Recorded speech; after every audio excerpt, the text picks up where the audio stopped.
Hello everyone, welcome to the physics.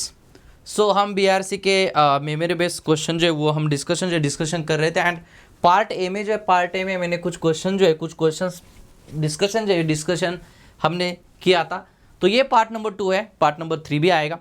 सो देखिए, ये question number 1 है कि क्या दिया है क्वेश्चन में, the matrix A with which satisfy which of the following equation. यहाँ पे थोड़ा सा टाइपिंग मिस्टेक हो गया, तो कौन सा इक्वेशन सेटिस्फाई करेगा।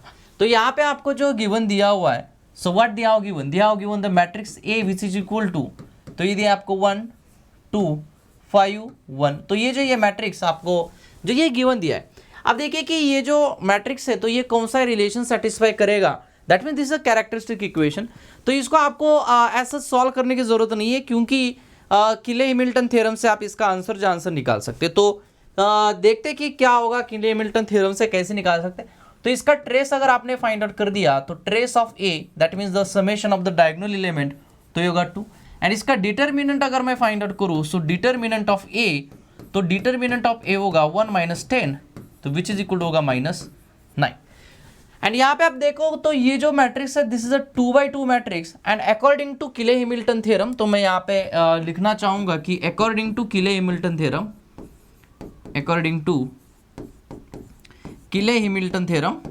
तो किले हैमिल्टन थ्योरम से क्या होता है कि आपका जो कैरेक्टरिस्टिक इक्वेशन जो है, this characteristic equation satisfy by the lambda also and matrix also, है ना। सो दैट इज अ किले हैमिल्टन थ्योरम। तो यहाँ पे आप देख सकते हैं कि इसमें क्या होता है कि आपके पास जो ट्रेस जो है गिवन मैट्रिक्स का जो ट्रेस है, दैट ट्रेस इज इक्वल होता है minus coefficient of a to the power n-1, है ना। जैसे कि यहाँ पे n मतलब क्या होता है, आपका डायमेंशन होता है। That means for this given matrix trace of a which is equal to कितना होना चाहिए, minus coefficient of a to the power n-1। तो यहाँ पे n कितना है, 2 है ना। 2 - 1 मतलब कितना होगा, 1 होगा। That means coefficient of a, ये आपका होना चाहिए। तो ट्रेस जो है, ये ट्रेस कितना होना चाहिए आपका, ट्रेस इज इक्वल टू होना चाहिए -a। ओके, सो यहाँ पे हम देख सकते हैं कि coefficient of a to the power a, ये कितना होना चाहिए, -a। एंड ट्रेस ऑफ ये यहाँ पे आपको पता है, दैट मीन्स ट्रेस ए कितना है आपका 2 है, विच इज इक्वल टू होगा -a। दैट मीन्स a का कोएफिशिएंट जो है ये कितना होना चाहिए, -2 होना चाहिए। तो a का कोएफिशिएंट जो है, a का कोएफिशिएंट आपका कितना होना चाहिए, -2 होना चाहिए। यहाँ पे कितना है, -3, तो ये हो नहीं सकता। यहाँ पे -1 है, तो ये हो नहीं सकता। यहाँ पे तो ये हो नहीं सकता। तो आपका बचा हुआ ऑप्शन कौन सा है, ऑप्शन ए। अब आप यहाँ पे डिटर्मिनेंट के बारे में भी देख सकते हैं कि अगर आपके किले हैमिल्टन थ्योरम में कि डिटर्मिनेंट जो है, सो डिटर्मिनेंट ऑफ ए, तो ये डिटर्मिनेंट ऑफ ए जो है ये क्या होता है, this is nothing but the constant coefficient -1 to the power n into क्या रहता है, कांस्टेंट कोएफिशिएंट। ठीक है, कांस्टेंट कोएफिशिएंट अगर मैं बात करूं, तो यहाँ पे n का वैल्यू कितना है, 2 है। तो कांस्टेंट कोएफिशिएंट जो है दैट इज डिटर्मिनेंट कितना है आपका, -9। सो दिस इज -9 एंड तो ये कांस्टेंट कोएफिशिएंट जो है, तो कांस्टेंट कोएफिशिएंट कितना होना चाहिए, -1 होना चाहिए। यहाँ पे है क्या, यस। सो ऑप्शन ए जो है, ये ऑप्शन ए आपका यहाँ पे सही रहेगा। It's very easy question actually, ठीक है। And I hope you understood this, यहाँ तक सबको क्लियर हुआ होगा, इसमें किसी को भी डाउट नहीं होगा, ये वेरी सिंपल था। नेक्स्ट क्वेश्चन जो है, नेक्स्ट क्वेश्चन में यहाँ पे डिस्कस करना चाहूंगा इफ, तो इसका सोल्यूशन जो है, सोल्यूशन क्या होगा देखते हैं। क्वेश्चन क्या है, क्वेश्चन को देखिए and see. If two system A and B have microstate P and Q respectively and the entropy M and N respectively, then which of the following statement is true? Total microstate is a P plus Q and total entropy is Mn. Total microstate is PQ and total entropy is M plus N. Total microstate is a PQ and total entropy is equal to Mn and none of the above. तो ये जो question आपको यहाँ पे पूछा गया है, so total microstate क्या, टोटल माइक्रोस्टेट जो है, सो टोटल माइक्रोस्टेट, तो टोटल माइक्रोस्टेट किससे रिप्रेजेंट किया जाता है, omega. So this omega is equal to ω1 ω2, है ना। So this is the total microstate. But ये जो माइक्रोस्टेट है इसको किससे रिप्रेजेंट किया गया है, पी एंड क्यू से रिप्रेजेंट किया गया है। That means this is nothing but the P Q. क्या होगा, ये पी क्यू होगा। इसका मतलब ये ऑप्शन जो, ये ऑप्शन आपका क्या आएगा, गलत आएगा। ठीक है, that means this microstate is a multiplicative in nature. And अगर आप बात करें लेट्स से टोटल एंट्रोपी की, सो टोटल एंट्रोपी, तो टोटल एंट्रोपी की अगर मैं बात करूं, तो टोटल एंट्रोपी कितना होता है आपके पास, S is equal to S1 plus S2, तो यहाँ पे आपको एंट्रोपी जो है ये दिया है आपको m, तो ये होगा m plus n, that means entropy जो है इनका एडिशन होगा। दैट मीन्स यहाँ पे आप देख सकते हैं कि पी क्यू एंड यहाँ पे m प्लस n दिया है, यहाँ पे m इंटू n दिया है, तो ये नहीं हो सकता, तो ऑप्शन बी होगा। ऑप्शन डी जो है ये भी आपका यहाँ पे पॉसिबल नहीं है, तो इसका ऑप्शन जो है ऑप्शन बी आपका यहाँ पे सही रहेगा। Got it. चलिए आगे बढ़े नेक्स्ट क्वेश्चन की तरफ। Now so this is a question number 3। तो इस क्वेश्चन में क्या दिया है देखिए, ठीक है, चलो आगे बढ़ते हैं। सो व्हाट दिया होगा, if a plane intersect the crystallographic axis at A, two B and C, then what will be the mirror indices HKL of the plane. तो यहाँ पे आपको मिरर इंडाइसेस के बारे में जो है, मिरर इंडाइसेस के बारे में आपको यहाँ पे जो है इन्होंने आपको पूछा है, ठीक है। सो हाउ, तो यहाँ पे मैं प्लेन को ड्रॉ कर रहा हूँ, तो देखो let's say I am just taking this, ये जो ये मैंने एक्स एक्सिस ड्रॉ किया, let's say this is a y axis and let's say this is a z axis, जो भी है मैं एक्सिस को भी नाम जो है नाम यहाँ पे देने वाला। आई होप यू अंडरस्टूड दिस, ठीक है। चलिए तो यहाँ पर पहला इंटरसेक्शन कहाँ पे, ए पे। Where is the first intersection, A पे, that means I am just taking this is X and ये एक्स का जो है ये कहाँ पे होगा, ए पे। दूसरा कहाँ पे, two b, so two b that means I am just taking this something is this is a two B and then कहाँ पे, सी पे। तो सी जो है एक मिनट ना, ये थोड़ा सा मैं इसको ऐसे ड्रॉ करता, ठीक है, लाइक दैट। तो सी जो है ये सी आपका रहेगा यहाँ पे, okay. So this is nothing but the A, this is nothing but the two B and this is nothing but the C. तो ये जो ये आपको जो है ये यहाँ पे उन्होंने गिवन दिया था, that means if you connect with this, तो हमने इनको से कनेक्ट किया है ना, इनके जो है इनके मिलर इंडाइसेस जो Miller indices we have to find it out. तो हमें ये जो मिलर इंडाइसेस जो है, ये मिलर इंडाइसेस हमें फाइंड आउट जो है, ये मिलर इंडाइसेस फाइंड आउट करने के लिए यहाँ पे मैं बोला है।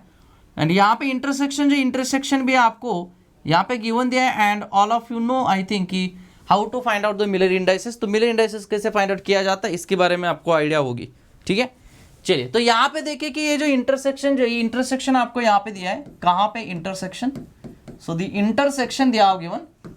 तो ये इंटरसेक्शन आपका कहाँ पे, इसके बारे में आपको आइडिया होगी, तो होगा ए, टू बी एंड सी। सो ये जो ये इंटरसेक्शन आपको गिवन दिया है, let's say I am just taking this is x axis, this is let's say y and let's say this is a z, ठीक है। आई होप अंडरस्टूड, ये सबको क्लियर हो रहा है।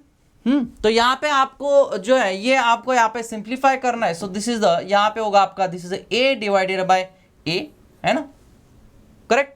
देन यहाँ पे होगा आपका B divided by two B and यहाँ पे आपके पास होगा C divided by C. This is procedure of finding the Miller indices. That means यहाँ पे मैं लिख सकता हूँ this is nothing but the one, यहाँ पे होगा आपका दिस इज 1/2 एंड यहाँ पे जो है यहाँ पे भी आपका कितना होगा, 1 होगा। गॉट इट, ठीक है। नाउ वी हैव टू इनके न्यूमरेटर सेम करना है, तो what you have to multiply with this 2।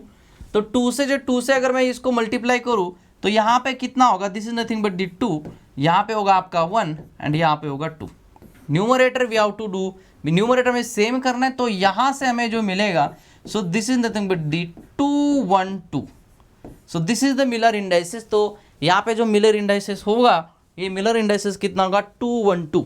तो 2, 1, 2 मतलब ये ऑप्शन नहीं होगा, ये ऑप्शन आपका नहीं होगा, ये ऑप्शन आपका नहीं होगा, तो इसका ऑप्शन सी जो है, ये ऑप्शन सी आपका यहाँ पे सही आंसर रहेगा। It's very easy and I hope you understood this, ठीक है। ये सबको क्लियर हुआ होगा, इसमें किसी को डाउट नहीं होगा, दिक्कत नहीं होगा। आई होप यू अंडरस्टूड दिस, ठीक है। चलिए आगे बढ़े नेक्स्ट क्वेश्चन की तरफ। Now next question, see this question what they have given.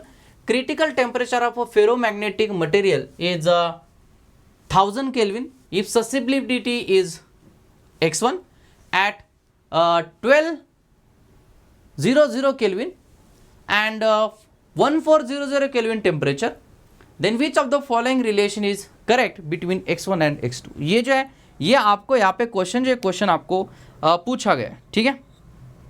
चलिए so what you have to find, हमें फाइंड आउट करना है। तो यहाँ पे जो दिया है ये क्रिटिकल टेम्परेचर आपको दिया है and we all of you know कि दिस एक्स एम इसका वैल्यू जो इसका वैल्यू क्या रहता है, this is a formula, so this is c upon t minus t c. ये जो फॉर्मूला, ये फॉर्मूला आपने सॉलिड स्टेट फिजिक्स में भी पढ़ा होगा।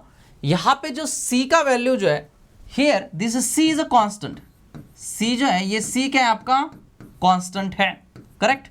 This things you all of you know. T जो टी क्या होता है आपका, टी इज द टेम्परेचर,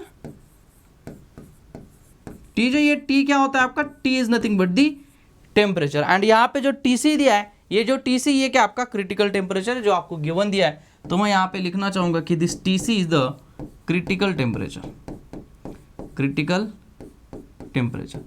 तो ये जो ये आपका क्या है, क्रिटिकल टेम्परेचर है, ठीक है। सो ये जो ये आपको कैलकुलेट करना है। तो यहाँ पे देखिए कि ना उन्होंने क्या दिया है कि x1 है ना, दैट मीन्स दिस x1, इसको काय बोला जाता है, बट यहाँ पे टाइपिंग में यहाँ पे मैंने x लिखा तो मैं इसको x बोल रहा हूँ। तो विच इज इक्वल टू जो है, विच इज इक्वल टू कितना होगा, ठीक है। सो व्हाट इज दिस, तो this is a c divided bye, है ना। अब यहाँ पे जो ये कितना है आपका 1400 केल्विन माइनस 1200, ये टेम्परेचर्स आपको गिवन दिए, करेक्ट ना, दिस टेम्परेचर दिया हो गिवन। चलिए, सो ना how to find out this, तो इसको कैसे फाइंड आउट करेंगे। Oh wait wait wait wait, एक मिनट, x1 निकालना है ना मैं। So this is c divided by, इसका टेम्परेचर कितना है 1200 माइनस क्रिटिकल टेम्परेचर कितना दिया है 1000, ठीक है। तो एक दिस काय1 इज इक्वल टू होगा आपका c divided by 200, am I right, ठीक है। तो x1 इज इक्वल टू काय1 इज इक्वल टू ये होगा। If you want to find out the काय2 विच इज इक्वल होगा आपका c डिवाइडेड बाय कितना, ये 1400 माइनस 100 क्रिटिकल टेम्परेचर दिया होगी 1 which is equal to c upon 400 होगा, ठीक है। दैट मीन्स यहाँ से मैं लिख सकता हूँ कि काय2 इज इक्वल टू होगा आपका, this is I can write like this, this is 1 upon 200, 1 into 2 instead of this 200 I am writing here 1/2 है ना, इंटू यहाँ पर रहेगा c अपॉन 200। सो यहाँ से आपको मिलेगा कि दिस काय2 इज इक्वल टू होगा 1 divided by 2 and c upon 200 is nothing but the काय1। इसका मतलब यहाँ पे होगा कि काय1 is equal to twice of काय2।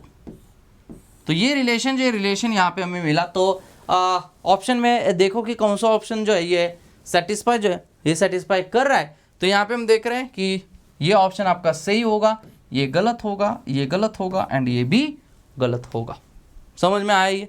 तो इसका ऑप्शन जो है, ऑप्शन कौन सा सही रहेगा, ऑप्शन ए जो है ये यहाँ पे सही जो सही रहेगा। And I hope you understood this. तो ये फॉर्मूला जो, इस फॉर्मूला पे आप थोड़ा सा रिवीजन करिए, यहाँ से क्वेश्चंस आने के चांसेस है।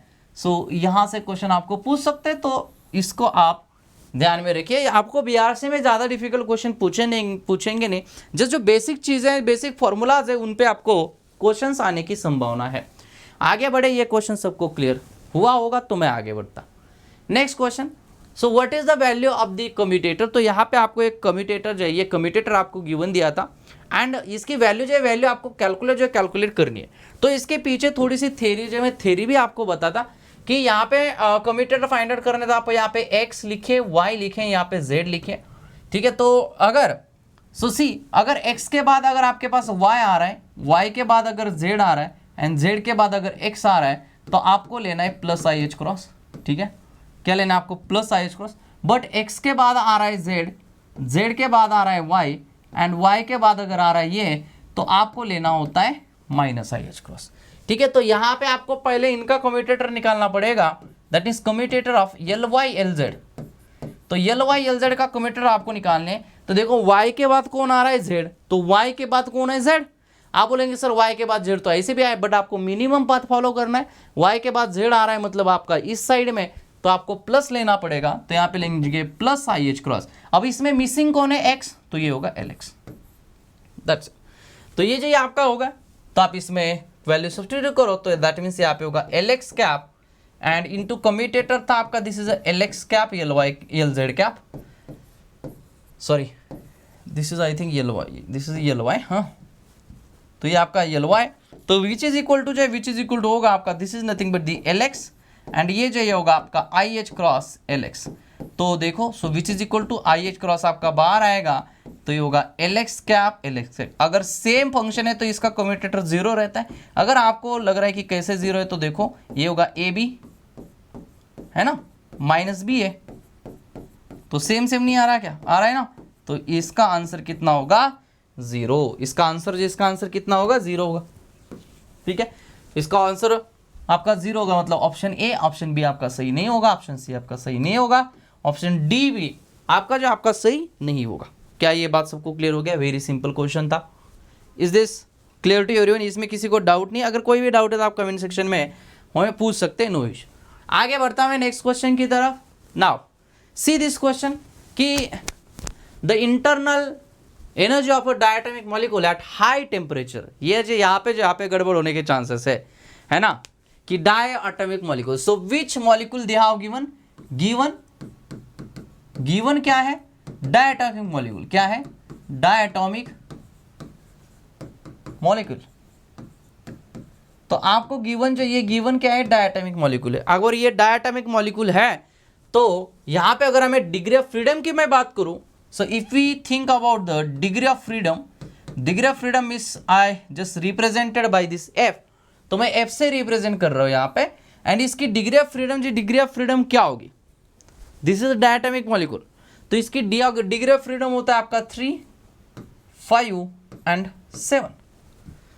तो ये जो ये आपके होता है डिग्री ऑफ फ्रीडम, तो ये डिग्री ऑफ फ्रीडम इसका 3 जो 3 कब होता है, इसका डिग्री ऑफ फ्रीडम जो डिग्री ऑफ फ्रीडम 5 कब होता है, और इसका डिग्री ऑफ फ्रीडम जो इसका डिग्री ऑफ फ्रीडम 7 कब होता है। तो ये जो ये आपके डिफरेंट कंडीशन पे जो ये आपके पास होता है। ठीक है, सो पहला जो है this is for the low temperature. अगर आपके पास टेम्परेचर है ये अगर लो है, सो लो टेम्परेचर,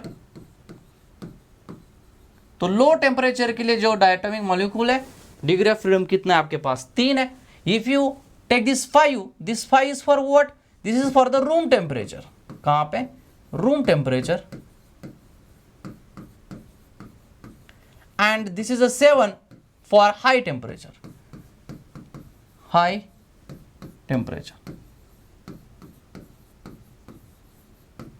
ठीक है, हाई टेम्परेचर। सो ये जो ये आपके पास जो ये क्या आपका पास डिग्री ऑफ फ्रीडम है। ठीक है, so according to equipartition theorem, according to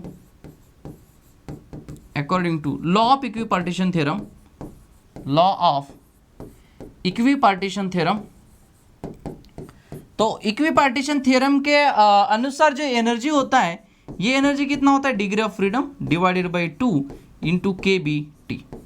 ठीक है, अब यहाँ पे डिग्री ऑफ फ्रीडम जो है, डिग्री ऑफ फ्रीडम कितना है यहाँ पे, what they have given in the question, they have given the high temperature. क्या दिया, हाई टेम्परेचर, मतलब आपको डिग्री ऑफ फ्रीडम किसकी लेनी पड़ेगी, हाई टेम्परेचर की लेनी पड़ेगी। वो कितना है आपका 7 है, तो E इज इक्वल टू होगा आपका 7 divided by 2 into k B T. So this is the your answer. तो आपका आंसर जो ये रहेगा, सो 5/2 kT no, 1/2 kT no, 9/kT no, 7/2 kT yes. So this is the correct answer. But if they have given the room temperature, then 5/2 is the correct answer, that is option A. And अगर आपको low temperature के लिए बोलते तो 3/2 जो है ये आपका आंसर जो है आपका आंसर रहता। I hope you understood this. इसमें किसी को दिक्कत नहीं होगा। Got it? Is this clear to everyone? ठीक है, आगे बढ़े नेक्स्ट क्वेश्चन की तरफ। या सो नेक्स्ट क्वेश्चन, तो यहाँ पे आपको दिया है कि the form exponential 2xt - t² is a generating function of, यहाँ पे ये फंक्शन नाम है, सो गलती से ही हो गया। ठीक है, तो जनरेटिंग फंक्शन किसका है, तो ये जो जनरेटिंग फंक्शन है किसका होता है, this is nothing but the 2xt - t²। ये जो जनरेटिंग फंक्शन जो है, ये जनरेटिंग फंक्शन किसका होता है, this is nothing but the summation n goes from 0 to infinity. आपको ये सॉल्व करने की जरूरत वगैरह कुछ नहीं है, सिर्फ उनने बोला है कि ये किसका है, तो हमें ये फॉर्मूला जो ये फॉर्मूला हमें पता होना चाहिए। ठीक है, this is t⁴n divided by n factorial, है ना। सो ये जो ये क्या जनरेट करता है, हर्माइट पॉलिनोमियल। क्या जनरेट करता है ये, हर्माइट पॉलिनोमियल। इसका मतलब इसका आंसर होगा लेजेंडर पॉलिनोमियल नहीं होगा, हर्माइट पॉलिनोमियल होगा, बेसल पॉलिनोमियल नहीं होगा, नन ऑफ दिस भी नहीं होगा। तो इसका ऑप्शन जो है, ऑप्शन बी आपका क्या रहेगा, यहाँ पे सही रहेगा। क्या ये बात सबको समझ में आया? Very easy. ठीक है, चलिए आगे बढ़ते हैं नेक्स्ट क्वेश्चन की तरफ। Now See this question, sorry, this is a directly proportional. If v of x is equal to k to the kx to the power 4, then time period depends on energy as. तो यहाँ पे आपको क्या given दिया है, what दिया हो given, given is the potential, given क्या है देखिए यहाँ पे आपको v ऑफ x जो ये गिवन है and which is equal to k x to the power 4, ये जो है आपको यहाँ पे गिवन दिया हुआ है ना। एंड उन्होंने पूछा है कि टाइम पीरियड एनर्जी के साथ कैसे डिपेंड होगा, ये आपको यहाँ पे फाइंड आउट के लिए बोला है। तो in general we know that, in general we know that, ठीक है। अगर लेट से आपको ये पता नहीं है कि मैं जो डेरिवेशन लिखने वाला हूँ कि let's say v of x is let's say this is a directly proportional to let's say x to the power अगर n है ना, let's say this is a directly और x to the power n, then time period जो है this is a directly proportional to e, है ना। मैं directly यहाँ पे फॉर्मूला लिख रहा हूँ, ठीक है। सो this is a 2 minus n divided by क्या रहता है आपका 2n। तो ये जो ये आपका प्रोपोर्शनलिटी जो है प्रोपोर्शनल रहता है। अगर आपको इसका डेरिवेशन चाहिए तो मैंने सेंट्रल फोर्स इसी चैनल पे मैंने सेंट्रल फोर्स का एक लेक्चर लिया है, आप लाइव लेक्चर्स के इसमें देख सकते हैं, नहीं तो आप डायरेक्टली भी डाल सकते हैं कि central force by particle sir. तो आपको इसका डेरिवेशन भी मैंने करवाया। अगर आप कोई इंटरेस्टेड है इसमें कि डेरिवेशन कैसे आएगा इसका, तो इसका डेरिवेशन भी मैंने करवाया। आप सेंट्रल फोर्स का लेक्चर आप सर्च करके देख सकते हैं। यहाँ पे टी जो ये टी क्या है आपका, T is the time period, what is the T, T is the time period and what is the E, E is the energy, ये क्या आपका एनर्जी है। ओके चलो ठीक है। अब यहाँ पे in the given question, so in given question तो क्वेश्चन में आपको क्या दिया है देखो, v of x which is equal to k x to the power 4। इसका मतलब कि आपका पोटेंशियल जो है that is v of x is directly proportional to x to the power 4। That means if you compare this with this, तो आपको मिलेगा कि n की वैल्यू कितना मिलेगा, आपको 4 मिलेगा। तो n की वैल्यू अगर आपको 4 मिल रही है तो आपका time period is directly proportional to energy and this 2 minus 4 divided by 2 into 4। सो यहाँ पे t जो है ये आपका डायरेक्टली प्रोपोर्शनल होगा e, ये होगा -2 डिवाइडेड बाय -8, है ना। So this t is directly proportional to the energy of, so यहाँ पे माइनस नहीं है ना, -1/4, ठीक है। तो इसका प्रोपोर्शनैलिटी जो ये क्या है -1/4। तो यहाँ पे -1/2 is not the correct, 1/3 is not correct, -1/4 is correct and this is not correct. So option c जो है आपका यहाँ पे ऑप्शन सी आपका सही रहेगा, ठीक है। अगर आपको इसके बारे में देखना है डेरिवेशन, तो कि ये जो ये कैसे आता है, तो मैंने इसका लेक्चर लिया हुआ है इसी यूट्यूब चैनल पे, आप देख सकते हैं कि सेंट्रल फोर्स नाम से भी सर्च किया तो भी आ जाएगा। तो उसमें मैंने पूरा डेरिवेशन किया एंड फ्रीक्वेंसी के साथ भी इनका क्या रिलेशन है वो भी मैंने डिस्कस किया है। तो this is a part number 2। हम पार्ट नंबर 3 जो है नेक्स्ट सेशन में हम लेके आएंगे पार्ट नंबर 3। सो तब तक के लिए thank you so much all of you, bye bye, take care and happy learning.